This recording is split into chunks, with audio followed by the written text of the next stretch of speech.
نتكلم عن فاكهة البشملة، يعني باللغة العربية هي البشملة، نسميه في المغرب المزاح. الزعرور هناك في بعض اللغات، يعني اللغة العربية تتكلم عن الزعرور، ولكن الاسم الحقيقي هو اسم البشملة باللغة العربية، لاكويت in English، نيفليي بالفرنسية. هذه الفاكهة موجودة، يعني المناطق المعروفة في المغرب كلها فيها يعني هذه البشملة، تنسيف، تقصبة، تادلة، يعني حتى من الرباط، بن سليمان، الجديدة، المناطق كلها ممكن أن تنبت فيها هذه الشجرة. لكن هناك منطقة مميزة وفواكهها مميزة كذلك، يعني حتى يعني دول يعني المغرب العربي كذلك فيهم هذه الشجرة، يعني في الجزائر وخصوص يعني المدن المحاذية للبحر حتى تونس، هذه كلها يعني فيها هذه الفاكهة. فاكهة جميلة بلون أصفر ويعني ملساء، وكذلك شكلها يعني شكل غريب، وأن الله سبحانه وتعالى لم يغير في هذه الفواكه في المذاق وفي اللون، غير حتى في الشكل كذلك. يعني كل فاكهة لديها شكلها المميز، ولا فاكهة تشبه فاكهة أخرى من حيث يعني الشكل. يعني إذا مشينا من شيء الموز معكوف، التفاح، الإيجاص، البرتقال، يعني الكرز، التين الهندي عنده الشوك، ثم الإيجاص، المشمش، البرقوق، نمشيو لهذا هذه أشياء نوعها الله في اللون، في المكونات، في الشكل، في الموسم كذلك. يعني هذه هي تتزامن. أول فاكهة تظهر عندنا في المغرب هي الفراولة، تتبعها هذه الفاكهة بشملة، ثم من بعدها الكرز، مشماش، برقوق، مشماش مع البرقوق، ثم بعده التين الطري والتين الشوكي، ثم العنب، البطيخ والشمام إلى آخره. من بعدها يظهر التمور، ثم البرتقال فقط. يعني فصل الشتاء ويعني فصل الخريف، آخر فصل الخريف والشتاء هو البرتقال، يعني فاكهة واحدة البرتقال، لأن فيتامين سي، ولأن فاكهة تسخن، فيكتفي الناس باستهلاك يعني هذه الفاكهة. البشملة هناك منطقة كما قلت في المغرب مميزة، هي منطقة تافوغالت الأورينتال، يعني هذا المغرب الشرقي. يعني هذه تافوغالت وواد هناك في تافوغالت، هذه منطقة الناس اللي زاروها، هي منطقة جميلة جدا ومن أروع المناطق السياحية في المغرب. فيها واد اسمه واد الزعرور، وهذه الأشجار لم يغرسها أحد، والناس حتى ما يعني لا يعرفون يعني تاريخها. يعني هذه الأشجار كبيرة ضخمة جدا وارفة، وفيها فواكه وفاكهة هذه المنطقة، لأن هناك ماء جيد، يعني ماء نظيف جيد، يعني ماء في هذا الواد. ثم هذه الأشجار تسقى بهذه المياه، ويحال الناس الذين يزورون هذه المنطقة يحاولوا أن لا يكثروا من هذه الفاكهة في المنطقة هذه في تافوغالت، لأن فاكهة طرية جدا وفيها ماء مرتفع وأملاح بتركيز عالي، فيعمل إسهال. يعني إذا أكثروا منها يعمل إسهال عليه. هو جيد إن شاء الله، إذا مشى الناس من المدن لهذه المناطق وعملوا إسهال بارد أو إسهال الفواكه فهو جيد، لكن على الأطفال الصغار لا، من الأحسن يعني أن يتفادوا يعني كثرة استهلاكها، لأن احنا نقول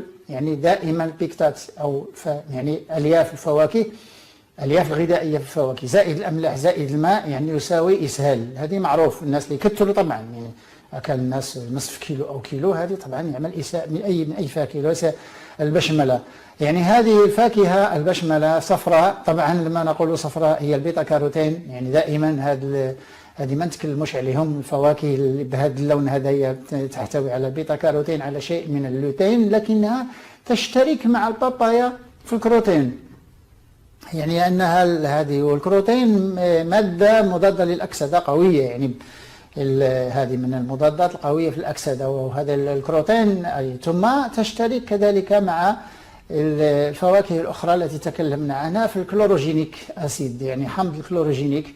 وحمض الكلوروجينيك يعني كما تكلمنا عنه أنه مهم جدا بالنسبة للجسم، لأنه يكبح ال HMF-CoA، هذا الأنزيم الذي يقوم بإفراز الكوليسترول على مستوى الكبد، أو ما نسميه البيتا هيدروكسي بيتا هيدروكسي بيتا ميثيل جليتارات أو جليتاريل CoA. تسمى كذلك بتروي، يعني تروي هيدروكسي، تروي ميثيل، تروي هيدروكسي، تروي ميثيل جليتاريك CoA. جليتاريل كوي، وهذه تم اكتشافه HMF في 1950 بجامعة الإلينوي بأمريكا.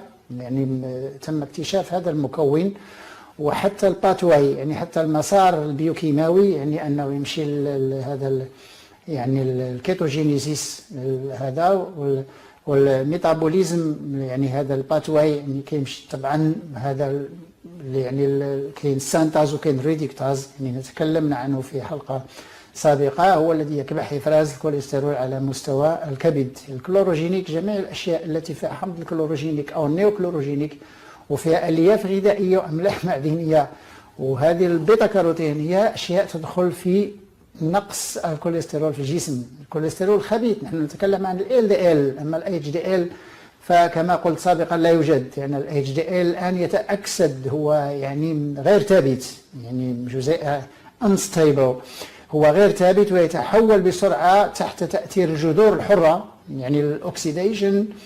ولما نقول الأكسيديشن يتحول بسرعة إلى ال LDL ولا يعود طبعا non reversible reaction، يعني لا يعود، لأن كل الكوليسترول الذي يتحول من ال HDL إلى ال LDL والعكس غير صحيح، لا يمكن لل LDL أن تعطي ال HDL، هكذا الأمور تمشي في اتجاه واحد، وهذا هو الخطر، لأن الناس يتكلمون عن الكوليسترول. نعم كل ال HDL يقي الجسم من السرطان، وال HDL جيد للجسم لأنه يسخن الجسم على عين حتى، لكن ال LDL هو من أخطر ما يكون، وأن الناس يتكلمون عن الكوليسترول هكذا بدون علم. ال LDL هو أخطر ما يمكن أن يتكون داخل الجسم. لماذا؟ لأنه يمهد لجميع الأمراض، وليس أمراض القلب والشرايين فقط، يعني حتى السرطانات وحتى الأمراض الأخرى اللي يعني على مستوى يعني الكونيشن، على مستوى يعني حركة الجسم كذلك، فهو يشل حركة الجسم. ال LDL تشل حركة الجسم، تشل المفاصيل، يعني هذه معروفة. الناس اللي عندهم زايد شوية الكوليسترول، هذا ال LDL زايد شوية، النساء لا يقدرن على الوقوف، والناس كيعرفوا بأن حركتهم تشل، يعني تصبح ثقيلة جدا، فيجب أن نتكلم بعلم عن هذه الأشياء. ال LDL خطير جدا، وأن هذا البشملة أو يعني هذا المزاح هو فاكهة تخفض كوليسترول في الجسم، ليس تخفض الجسم فقط، وإنما تقوم كذلك بغسل الجسم، الكلينس. لماذا؟ لأن غنية بالأملاح المعدنية، هي فيها تركيز عالي من الأملاح المعدنية البشملة، يعني بوتاسيوم، كالسيوم، مغنيسيوم، مانغانوس، وفوسفور كذلك. هذه يعني فاكهة، يعني فيما يخص الأملاح المعدنية هي تقريبا يعني محلول كيماوي فيما يخص هذه الأملاح. ثم الأملاح مع هذه البيكتينات، هذه الألياف الغذائية، هي أشياء جيدة تشترك مع البابايا في الأنزيمات، ومع الخوخ والبابايا ومع الأناناس، لأن يعني الأناناس فيه البروملي والبابايا فيها باباين، ثم الخوخ فيه أنزيمات أخرى، هذا بيبتيداز، يعني على شكل بيبتيداز، ثم هي تشترك مع البابايا في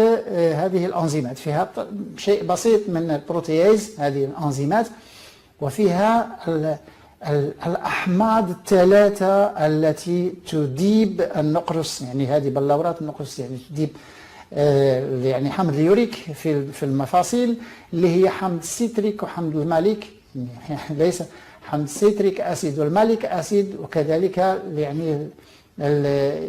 يعني هذا الأحماض هذه يعني هي التي تقوم يعني بإذابة هذه الأشياء. ولما يجتمع السيتريك مع الماليك أسيد، هذه تكون تقريبا كل الفواكه، لكن السيتريك هي كل الفواكه فيها سيتريك أسيد، لكن الماليك أسيد يقل في بعض الفواكه. واجتماع هذه يعني هذه الحمضيات